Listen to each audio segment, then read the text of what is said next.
지난 감성적인 영상에 치과의사분께서 네. 이렇게 댓글을 남기셨어요. 네.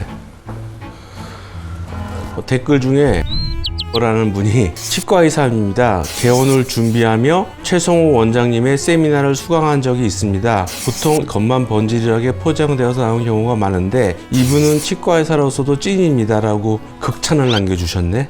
예. 치과의사를 대상으로 하는 세미나가 네. 어떤 세미나예요?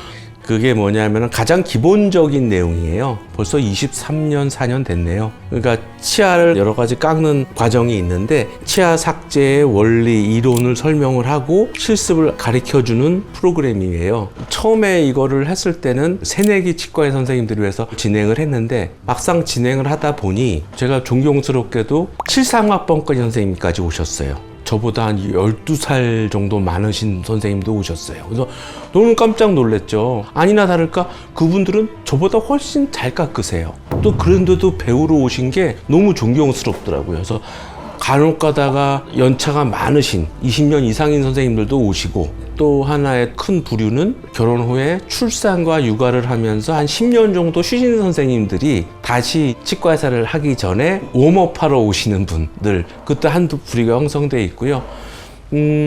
참 보람있지만 힘든 일이에요. 누구를 가르친다는 건 열량도 많이 소모되고 에너지도 많이 소모되고 그런 말인데, 그러니까 저희 아버지께서 유언 비슷하게 너도 치과의사 그만둘 때까지 네가 죽기 전까지 강의는 했으면 좋겠다고 말씀했었거든요. 그래서 저도 유언인데 저버릴 수 없어서 한 달에 한 번씩, 두 달에 한 번씩은 치과의사들을 모아서 강의를 하고 있죠. 그렇게 하고 있습니다. 예. 일단 치아가 부러졌거나 그리고 충치가 깊게 먹었거나 인레이라고 그래가지고 충치도 먹은 부분만 깎아내서 집어넣는 경우가 있고 다 깎는 전체적으로 하는 크라운이 있고 그리고 온레이라고 그래가지고 반 정도 덮는 크라운이 있고 상황에 따라 틀려요. 그러면 치아를 잘 깎고 안 깎고에 따라서도 치료 결과가 그럼요. 근데 제가 강의하면서 하는 얘기인데 수강생들한테 그래요. 안타깝게도 내가 치아를 잘 깎는지 못 깎는지는 환자가 인식을 못한다. 그게 참 안타깝다. 하지만 기공사들은 안다 라고 설명을 하거든요. 기공사들한테 손가락질 받지 않으려면 잘 깎아야 된다 이렇게 말을 하죠. 근데 안타깝게도 환자가 몰라요. 잘 깎는지 못 깎는지는. 깎는 거에 따라서 보철 치료에 수명도 영향이 있을 텐데 여태 수명은 재료가 정할 줄 알고 금이냐 세라믹이냐 고민했는데 네네. 어떻게 그럼요. 재료도 중요하지만 어떻게 깎느냐가 그 보철물의 수명에도 영향을 미치고 기능에도 영향을 미치고 그리고 쉽게 설명을 드리면 치아를 깎았을 때 이 각도가 중요하거든요. 각도를 너무 이렇게 꽃갈콘처럼 깎아버리면 크라운이 잘 빠지겠죠. 될 수 있는 대로 10도에서 20도 정도 얼만큼 잘 세워서 깎느냐. 근데 치아가 키가 큰 경우에는 약간 기울여 깎아도 치아의 유지력, 리텐션은 영향이 없는데 치아가 짧은 경우가 있거든요. 짧은 경우는 세워주는 걸로 유지를 얻을 수밖에 없다는 거죠. 그것도 중요한 제가 가르치는 분야의 하나고요. 그리고 치아를 또 너무 과삭제가 되면 치아 안에 신경이 흐르기 때문에 치아가 실 수가 있겠죠. 그러니까 적절한 삭제 양이 있습니다. 그거를 잘 맞춰서 깎는 게 관건이죠. 예. 원장님 같이 치아를 잘 깎으려면 최소 몇 년을 깎으셔야 된다. 아이고, 그런 말은 저보다 잘 깎는 사람 많아요, 치과의사가. 그래서 제가 강의할 때 설명하는 걸로 대답을 대신할게요. 수강생들한테 그래요. 치과에는 발치한 치아가 많거든요. 선생님들이 그걸로 연습을 50개만 하면 나보다 잘 깎는다. 수연과 연습밖에 없어요. 하나 일화를 말씀드리면 저희 은사님이 85세 은퇴를 하셨는데 치과에서 한 50년 하셨을 거 아니에요. 80살이면 80살 때까지 아침 7시에 나와서 치아 깎는 걸 연습을 하셨어요. 그만큼 연습밖에 답이 없는 거죠. 그리고 저도 이제 아버지 밑에서 일하면서 치아 깎은 걸 항상 검사를 맡아요. 그러면 솔직히 이게 방송에서 해도 되는지 모르겠지만 조인트 많이 맞았어요. 구타 당했어요. 구타. 체벌 당했어요. 근데 참 그게 웃긴 게 만약에 한 두세 달 동안 한 걸 검사를 안 받잖아요. 실력이 줄어요. 항상 연습하고 긴장감 속에서 작품이라고 생각하고 해야지 그나마 잘하는 거지 조금만 건방 떨거나 해이해지면 그게 금방 줄더라고요. 지금은 어떠신가요?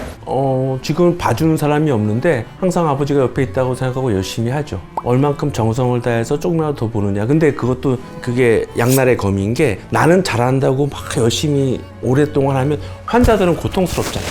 그쵸? 오랫동안 체어에 누워있는 게 이 갈리는 소리 그것도 듣기 싫고 하지만 빨리 잘하는 걸 연습을 해야죠. 예. 잘 깎아야 하는 건 알겠는데 네. 깎는 것 자체가 두렵고 좀 걱정이 많이 되는데 걱정이 많이 되면은 제가 늘 말씀드리죠. 예방치약이 제일 중요한 거예요. 일소질 열심히 하고 단 거 식품 안 먹고 하면은 치아 깎을 일이 없죠. 전혀 없죠. 근데 선생님들이 우식식품에 대해서 하는데 초콜릿, 사탕 이런 것도 안 좋지만 제일 안 좋은 게 과자예요. 왜냐하면 과자는 반죽이 돼서 붙어 있으니까 우식이 많이 된단 말이죠.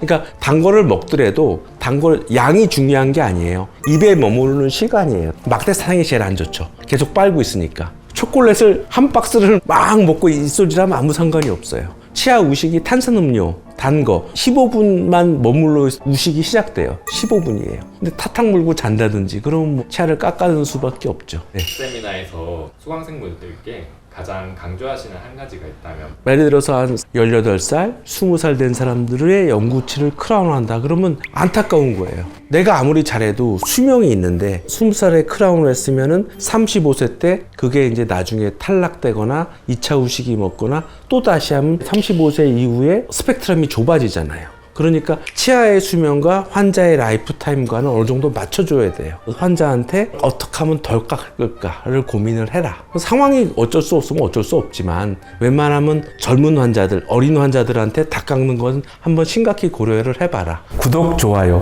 알람 설정.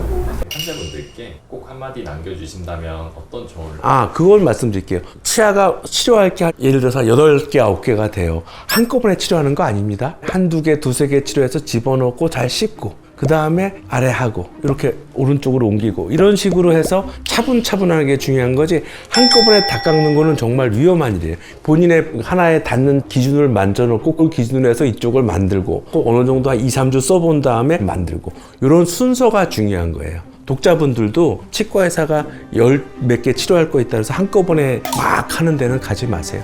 스텝 바이 스텝으로 이런 식으로 차분차분 하는 거죠.